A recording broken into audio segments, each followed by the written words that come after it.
Welcome back to ప్రజా చైతన్యం. 2024 YCP ప్రభుత్వం అధికారం కోల్పోయింది. ఈ వైసీపీ ప్రభుత్వం అధికారం కోల్పోవడానికి గల కారణాలు ఏంటి అంటే ఎక్కడెక్కడ ఫ్లాస్ ఉన్నాయి, ప్రజల వద్దకి అత్యధికంగా అంటే రాష్ట్రం ఏర్పడిన తర్వాత లేదా ఉమ్మడిగా ఉన్న ఆంధ్ర రాష్ట్రంలో కూడా కలిపి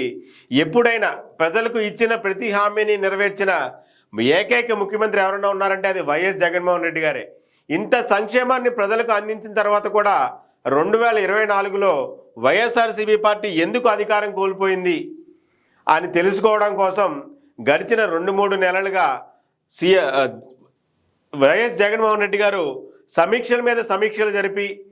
ఆఖరికి ఎట్టకేలకు ఈ నెలాఖరు లోపు ఒక డెసిషన్ తీసుకునే విధంగా ఆ ప్రణాళిక సిద్ధమైందని చెప్పి మనకి పార్టీ ఆఫీస్ నుంచి కానీ పార్టీ శ్రేణుల నుంచి కానీ కొంతమంది పార్టీని అభిమానించే నాయకుల దగ్గర నుంచి కానీ మనకు వస్తున్న సమాచారం. అంటే కార్యకర్తలకు ఇందులో ముఖ్యంగా చెప్పుకోవాలంటే కార్యకర్తలకు నాయకులకు మధ్య సమన్వయ లోపాన్ని మెయిన్ పాయింట్గా తీసుకుని అంటే ప్రతి కార్యకర్తకు ఆ యొక్క పార్టీ ఇన్ఛార్జీలు కానీ కన్వీనర్లు కానీ అందుబాటులో ఉండేటట్టు. అంటే ఎలక్షన్ అయిన తర్వాత తెలుగుదేశం పార్టీ అధికారంలోకి వచ్చాక వైఎస్ఆర్సీపీ పార్టీ నాయకుల మీద లేకపోతే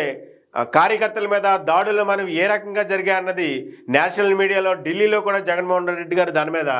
ధర్నా చేసిన సంగతి మనందరికీ తెలిసిందే. ప్రతి ఒక్క కార్యకర్తకి అండగా ఉండాలి అంటే నెక్స్ట్ 5 సంవత్సరాలు 2029 సంవత్సరం వరకు కూడా తెలుగుదేశం పార్టీ అధికారంలో ఉన్నంత 5 సంవత్సరాల్లో కూడా ప్రతి కార్యకర్తకు ప్రతి నాయకుడికి ప్రతి అధికారికి ప్రతి ప్రజలకి కూడా వైఎస్ఆర్సీపీ పార్టీ అండగా జగన్మోహన్ రెడ్డి గారు అండగా ఉండాలని చెప్పి పార్టీలో కొన్ని మార్పులు చేయడం మనం గడిచిన కొద్ది రోజుల్లో చూడబోతున్నాం. అంటే ఆ మార్పులు ఎలా ఉంటాయంటే కార్యకర్తలకి అధికారులకి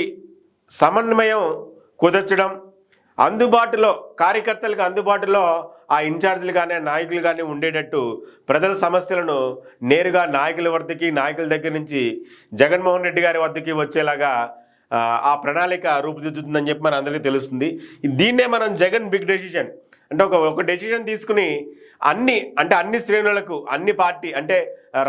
ఆంధ్ర రాష్ట్రంలో ఉన్న ప్రతి కార్యకర్తలకి కూడా ఆ నాయకులు అందుబాటులో ఉండి ప్రజలకు తెలుగుదేశం పార్టీ చెప్పిన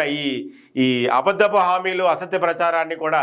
ప్రజలకు వెలుగులో తీసుకొచ్చి అంటే ఈ రోజుకి 2024లో వైఎస్ఆర్సీపీ పార్టీకి 40% దాదాపు 40% ఓట్ బ్యాంక్ ఉంది అంటే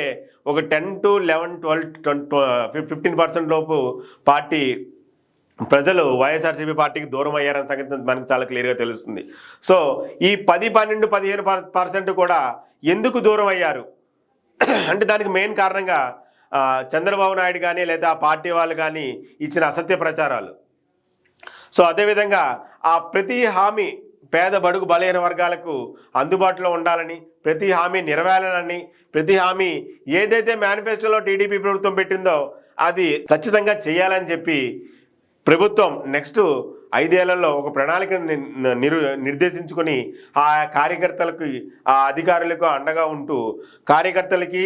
అధికారులకి ఇన్ఛార్జీలకి కూడా కార్యకర్తలకి అధికారులకి ఇన్ఛార్జీలకి కూడా మంచి సంబంధాలు ఉండాలని చెప్పి అప్పుడే ప్రజల్లో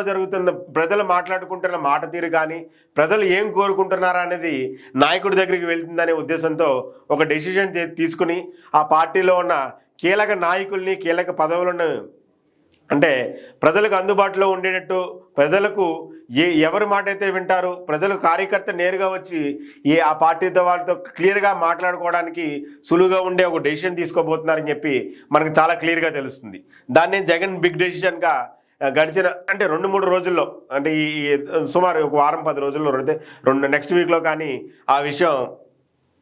పార్టీ అధికారులకి పార్టీ కార్యకర్తలకి తెలియబోతుందని చెప్పి క్లియర్గా తెలుస్తుంది మనకి ఇక్కడ నుంచి.